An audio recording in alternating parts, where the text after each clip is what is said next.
Hey, welcome to Man Kitchen Recipes. I'm Kevin, and today I'm going to talk about the pellet grill a little bit and things you might need, because you just got a Pit Boss pellet grill or any pellet grill, and now what do you do now? I mean, you obviously you got to smoke with it, but there's some things you're going to have to be set up with, and we're going to go over some of that. One of the most important things you can do right now, that's right, hit that subscribe button. Now, a lot of people get confused by that subscribe button. Even had a nephew a little confused. You're not subscribing, you're not paying any money. It's just a button that shows a little support for our channels. It doesn't cost you anything. It puts our name over in the left-hand column of your screen. So if you ever want to go back, say, hey, I remember Man Kitchen Recipes had some good recipes, you can just go back and click on it. If you want to be notified of all my new cooks, just ring that bell. There's a bell right next to that subscribe button, and you'll be notified. Anyway, if you hit that subscribe button now, I really do appreciate it. Hit the like buttons on the video. Just go check them all out. I mean, it's simple, and it's just a way to show your support, and I do thank you for that. Now that we got that out of the way, sorry. There are some things, like I said, that you should be prepared to get or own when you're going to start smoking. Of course, the best thing you can do is just use it, just much as you can, and then that way you learn all your hot spots or cool spots or how things turn out after you're done.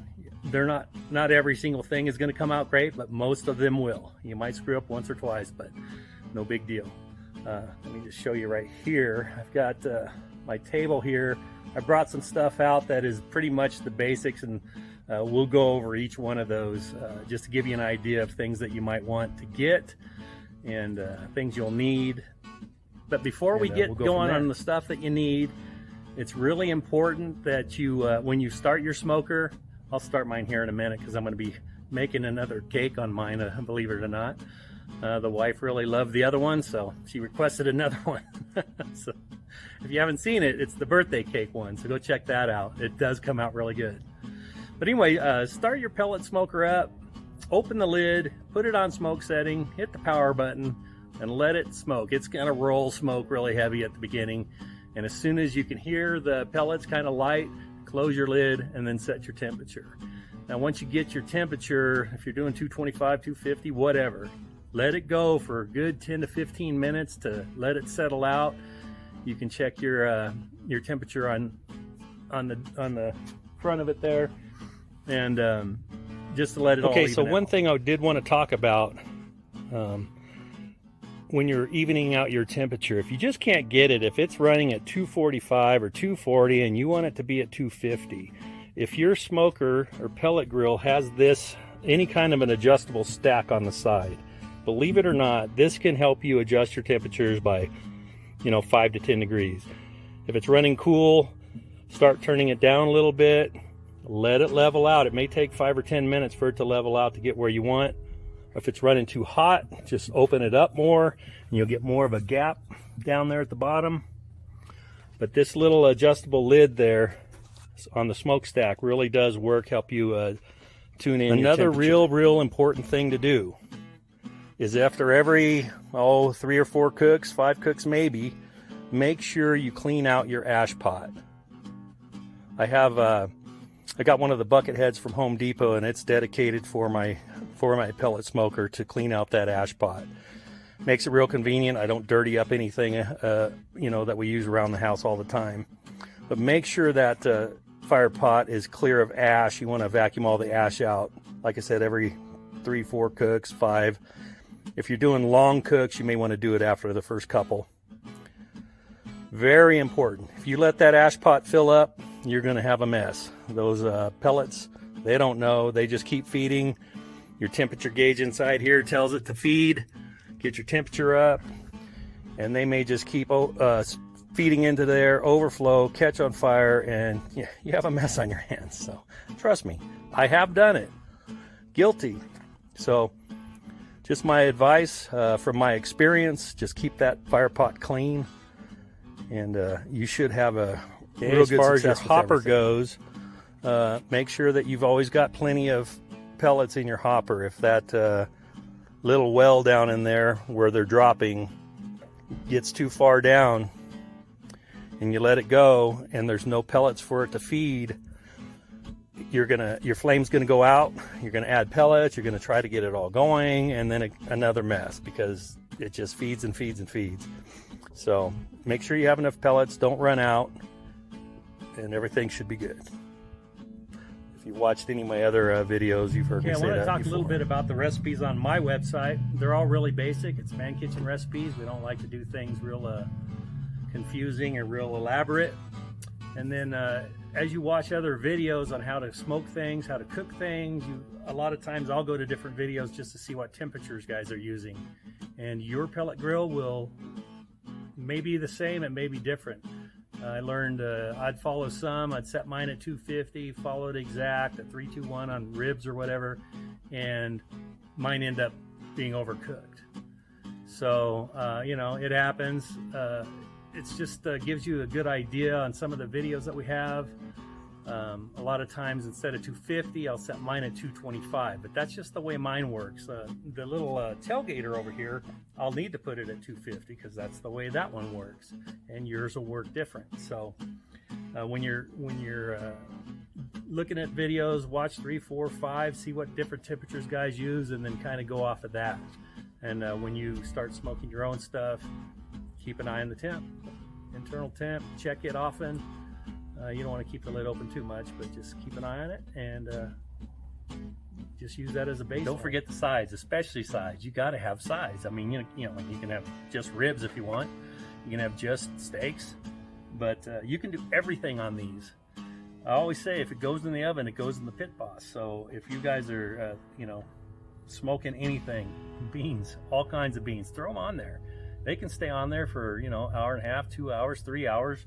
As long as they're, you know, you don't let them dry up. Keep an eye on them. Regular vegetables, zucchini, cauliflower, cabbage, all of it. Corn, throw it on there. Get these aluminum pans, throw them in there. Wrap them in foil, throw them in there. Potatoes, you know, yeah. Check out my videos. They're easy. They're ManKitchenRecipes. Nothing fancy. So as far as temperatures go, you really just need to learn your pellet smoker. And you'll get it. Just you just got to do it.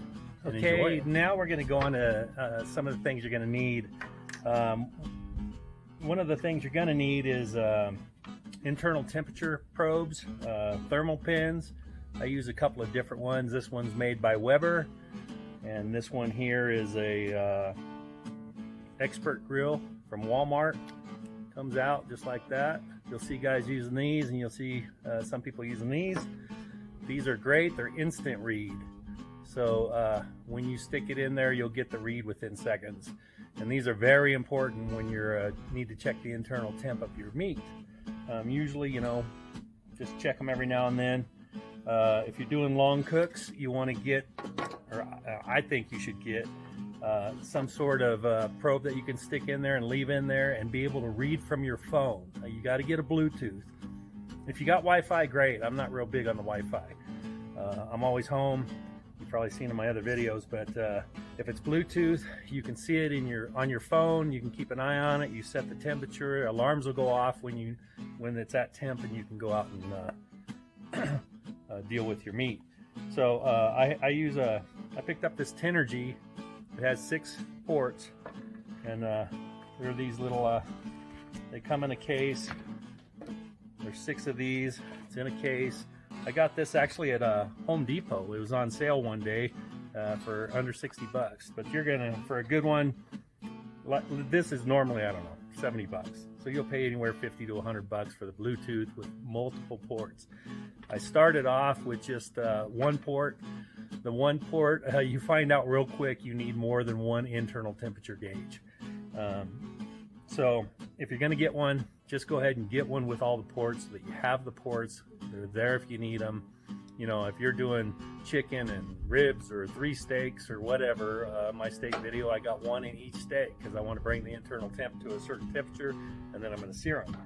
So internal temperature gauges, thermometers, it's a must-have.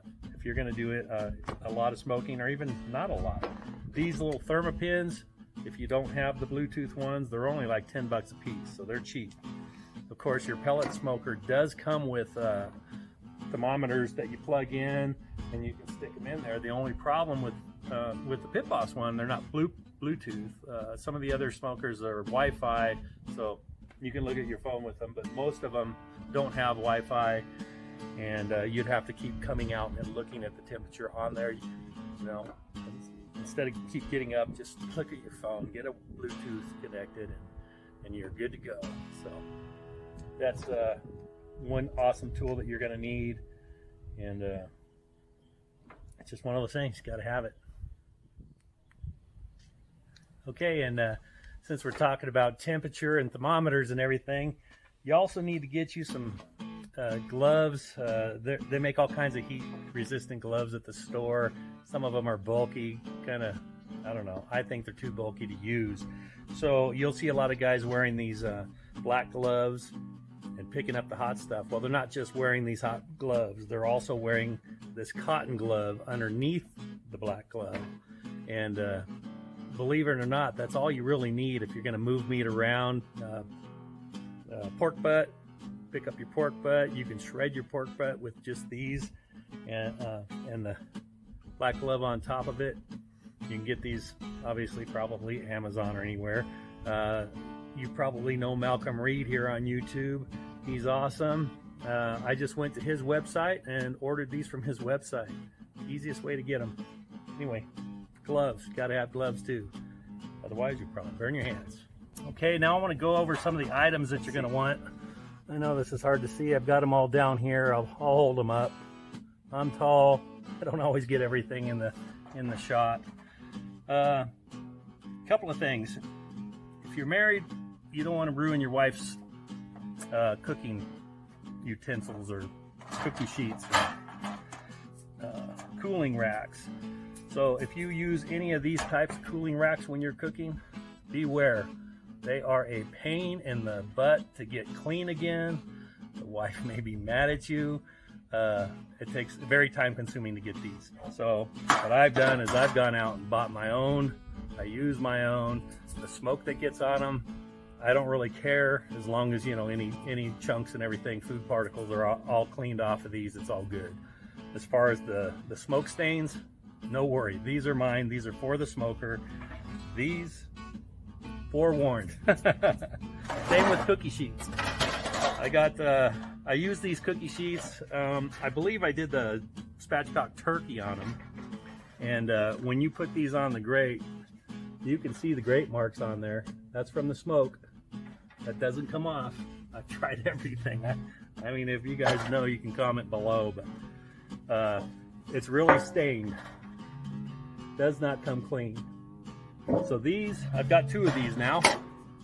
These are dedicated to my pellet smoker, because I know I can put these on there, and when they get dirty, smoky, clean them up best you can. The smoke does not come off of them. And then, you know, at first I'd line them with foil, be all careful, but then the bottoms would get that smoking pattern on the bottom. Doesn't come off. So dedicated cookie sheets for when you're smoking. It's pretty much a must. If any of you are married, trust me. Okay, another thing you're going to want to do is get a bunch of foil pans, all different sizes. They're very affordable. Sometimes, depending on what you're smoking, you can reuse them. Just clean them out and reuse them. The outside, of course, will have smoke on them, even a cookie tray size. We usually, well, the 9x13s I use for the cakes. I use these bigger ones whenever we're doing smoked beans. Delicious on the smoker. You guys got to try that. I do have a video on that. Smoked green beans. I'm actually doing some of those tonight with some steaks. So foil, just get a variety of sizes. You will use them, and you'll learn to love them. Of course, you know, when you're done with them, you just fold them up and throw them in the trash. So those are very, very, very convenient to have. Okay, now I wanted to talk about rubs. An SPG, salt, pepper, garlic. I use garlic pepper. It's got salt, pepper, garlic, and it's also got some bell peppers and other peppers in it. but I use this as my SPG all the time. Get the big bottle on Amazon because you'll go through it if you start using it. Everything gets this. Vegetables, meats, everything. Rubs. There's tons of rubs on the market. You can obviously use your favorite rub. Try different rubs. They get a little expensive. You'll probably pay $5, $6, $7, $8+ for rubs. I like to make my own rub.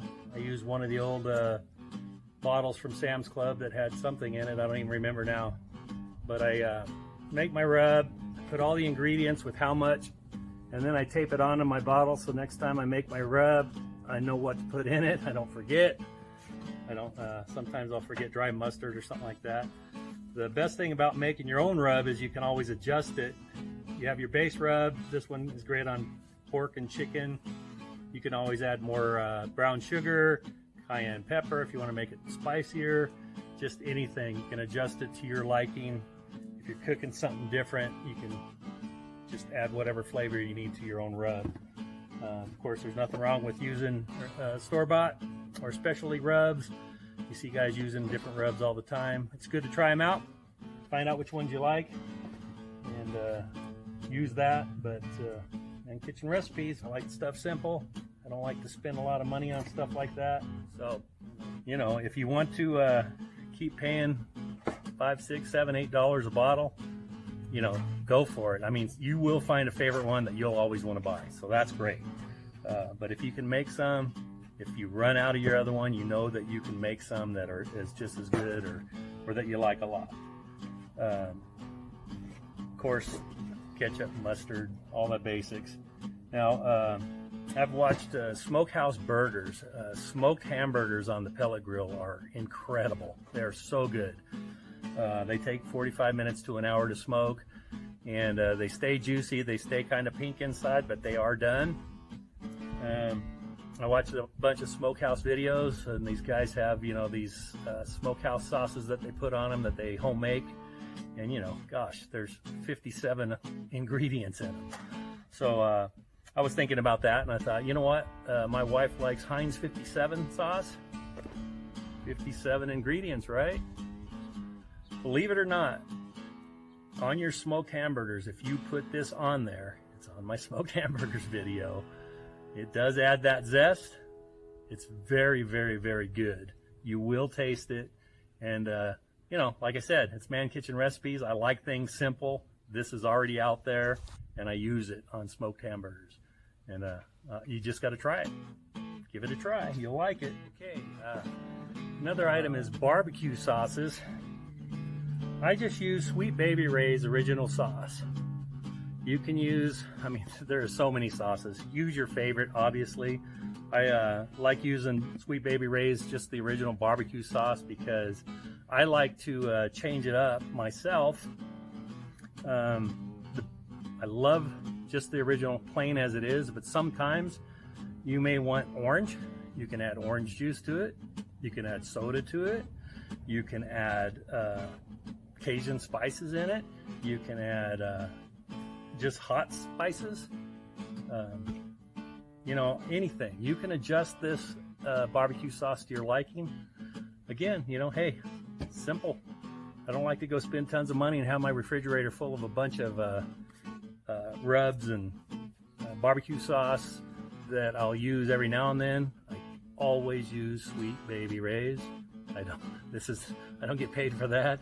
It's just my favorite sauce for the basic. You know, you can add everything to it, whatever your mind thinks.